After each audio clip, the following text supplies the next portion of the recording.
And now, it's time for DJ Rocky's Secret Files.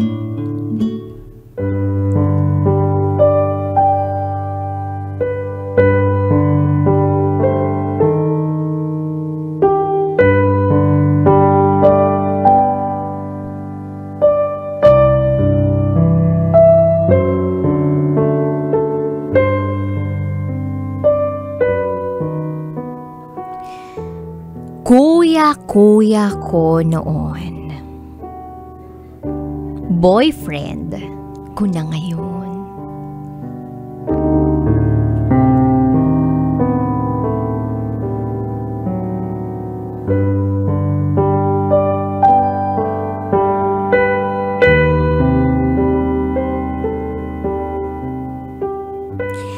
Hi DJ Rocky.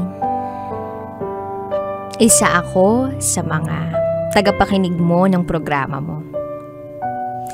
At eto ako ngayon, sumusubok na makapag-share ng aking kwento. Itago mo ko sa pangalang May, 23 years old, at ito ang aking secret file.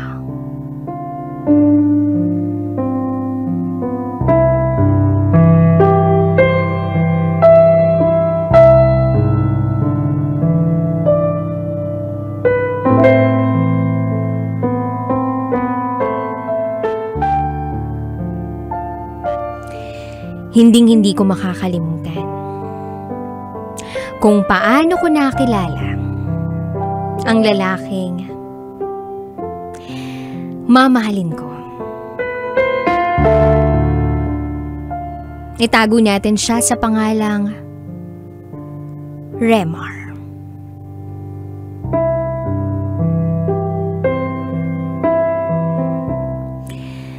Meron siyang kapatid na babae na classmate ko. Kumbaga, itong kapatid niyang babaeng to, matalik na kaibigan ko. Naipakilala siya sa akin ng kaibigan kong ito dahil pumunta ako sa kanila. At ayun, nakita ko yung kuya niya. Yes, tinawag ko siyang Kuya Remar. In fairness kay Kuya Remar, cute siya. May dimples. At kapag ngumiti, talagang mahuhulog ka talaga. Pero syempre, para sa akin, hindi naman ako dapat ma-in love dito sa taong to. Tsaka, ano ba naman ang alam ko sa pakikipagrelasyon o salitang pagmamahal? Ang nasa isip ko lang naman noon, mag-aral. Mag-aral na mag-aral. Kaya kahit alam kong crush ko si Kuya Remar, isinantabi ko yung ibang mga naiisip ko that time. Hanggang sa nagka-girlfriend siya. At ako naman, nagka-boyfriend. Kaya lang, yung naging boyfriend ko that time, hindi nagtagal eh. Hanggang sa isang araw, nag-text sa akin si Kuya Remar. Nakuha niya raw ang number ko sa best friend ko. Ang ganda ng pag-uusap namin. Kumbaga, nagkapalagayan kami ng loob. Hanggang sa tinanong niya ako kung pwede raw ba siyang manligaw sa akin.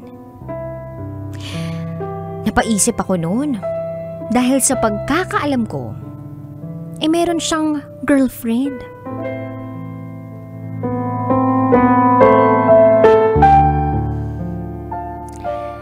At dahil curious nga ako at nababahala ako na baka may girlfriend itong si Kuya Remar, nag-imbestiga ako.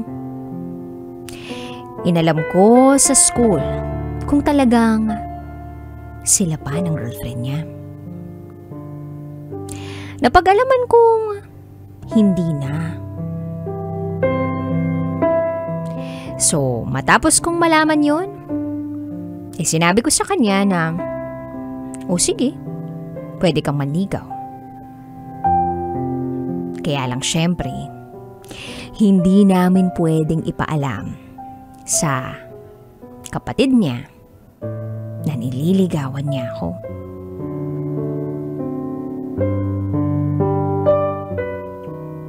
Malungkot na masaya ang setup namin. Kasi happy lang naman kami kapag magkasama kami. Minsan sa kantin kami kumakain, kasama yung iba naming mga kaibigan, kasama yung kapatid niya, nakaw na tingin, nakaw na sulyap, nakaw na holding hands. Pero nakakalungkot kasi hindi namin pwedeng ipagmalaki na meron kami dahil bawal pa. Yes, DJ Rocky, bawal pa kasi ako mag-boyfriend noon. Pero dahil makiri ako or malandi, G lang. So hindi alam ng mga magulang ko na nagbo-boyfriend ako habang nag-aaral ako.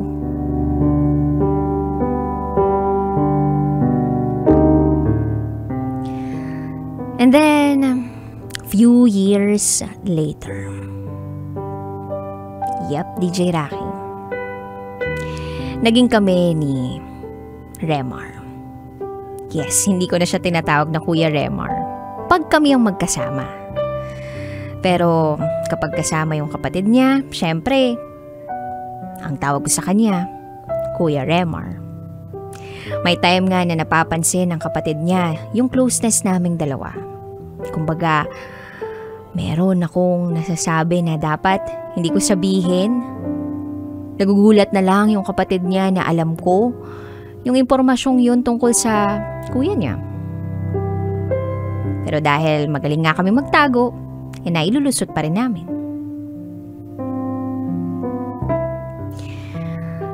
Hanggang sa dumating yung pagsubok sa relasyon namin. College. That time, may trabaho na siya.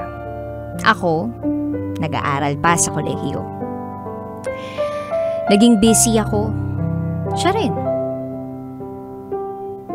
Hindi namin kinaya yung schedules ng isa't isa. Hanggang sa nagkahiwalay kami. Masakit, DJ Rocky, na pakawalan yung taong mahal na mahal ko. At alam kong masakit din para sa kanya na pakawalan ako. Pero patuloy lang kami magkakasakitan kung itutuloy pa namin yun. Kaya napag-decidean namin na wag nang ituloy. Mag-focus na lang sa sarili naming karera. Si Remar kasi sobrang perfectionist. At bukod pa ron, ang dami niyang ginagawa talaga. Na para bang pakiramdam ko hindi niya na ako prioridad. At ako naman, nag-take ng nursing. So, marami talaga akong ginagawa. At bukod pa dun, yung kabilang mga pinaggagawa ko na mga duty, masyadong marami. Nauubos talaga ang oras ko, DJ Rocky. Lumipas pa ang panahon, nagkaroon ako ng mga panibagong manliligaw. Nawalan na rin ako ng balita kay Remar. Pero syempre, paminsan, dahil nagkikita kami ng best friend ko, nababanggit niya sa akin kung ano yung ibang activities ni Remar. Na hindi ko pa rin nababanggit sa best friend ko yung talagang kalagayan namin ni Remar. Or yung sikreto naming dalawa. So nakagraduate na ako. Tapos isang araw, sa isang mall, meron akong nakitang pamilyar na lalaking. Hindi ako pwedeng magkamali. Si Remar yun.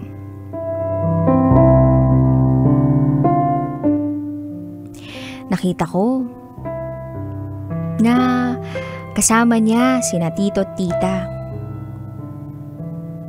At meron siyang kasamang babae. Babae na sa tansya ko, nasa 5'2" yung height. May itsura, morena, mahabang buhok. At pakiramdam ko, hindi malayong mahalin ni Remar. Iniisip ko noon baka kasama niya yung best friend ko. Kaya lang napansin ko wala. Kaya hindi na lang ako lumapit. Pero tinanaw ko siya sa malayo. At habang nandun ako sa mall na yun, hindi ko namamalayan na biglang nabunggo na pala ako ng isang babae na nag-cause ng eksena sa mall. Kaya naman napatingin ang mga tao sa paligid sa akin, sa direksyon ko. At doon wala na akong nagawa. Dahil nakita na ako ng pamilya ni Remar. At si Remar din. Hindi ko alam, DJ Rocky, kung paano ko itatago ang pagmumukha ko sa hiya. Wala naman akong kasama. Wala rin naman akong manliligaw na kasama. Wala akong date. Wala lang. Nandun lang ako sa mall para magliwaliw. Tumingin na mga kung ano-ano. Siyempre, stress sa duty. So, ayun, DJ Rocky. Nag-hi sa akin si Remar. At nangamusta ang mga magulang niya sa akin. Hindi niya ipinakilala sa akin yung kasama niyang babae. Pero, matik, alam ko naman na yun. Then, natapos yung araw na iyon na nagtanguan na lang kami. At pagkatapos ng tagpong yun, kinabukasan, pagkagising ko, meron akong nabasang mensahe mula kay Remar. Nangungumusta. Tinatanong ako kung may gagawin ako mamaya. Sakto naman at day off ko pa. Kaya naman, pumayag ako na makipagkita sa kanya. Dahil bored ako. At isa pa, gusto ko rin na makita siya. Makasama siya. At doon na pala magsisimula ang pagkakasala ko, DJ Rocky. Nagkaroon kami uli ng relasyon ni Remar. At nalaman ko na meron na silang anak nung kasama niyang babae. Pero sabi ko, okay lang. Hindi ko nga alam, DJ Rocky, kung bakit pumayag ako sa ganung setup namin. Pero wala eh. Siguro, hindi ko pa rin talaga maialis sa puso't isipan ko ang lalaking minahal ko ng todo. At hanggang ngayon, DJ Rocky, tuloy pa rin kami ni Remar. Tuloy pa rin ang lihim naming relasyon. Kuya-kuya ko siya noon. Boyfriend ko siya ngayon. Pero, pamilyadong tao na siya. Hindi ko alam, DJ Rocky, kung hanggang saan ko to kakayanin. At hanggang kailan ko to kayang panindigan. Pero masisisi nyo ba ako? Dito ako masaya eh. Masaya kami sa isa't isa. At siguro kung hindi ako bumitiw dati at hindi ko siya sinukuan, malamang kami ang merong pamilya ngayon. Pero ayoko nang matakot. At ayoko ring sumuko na hindi ko man lang sinubukan yung ngayon. Sana maintindihan niyo ako. Hanggang dito na lang po, DJ Rocky. Muli, ako si May. At ito, ang aking secret file.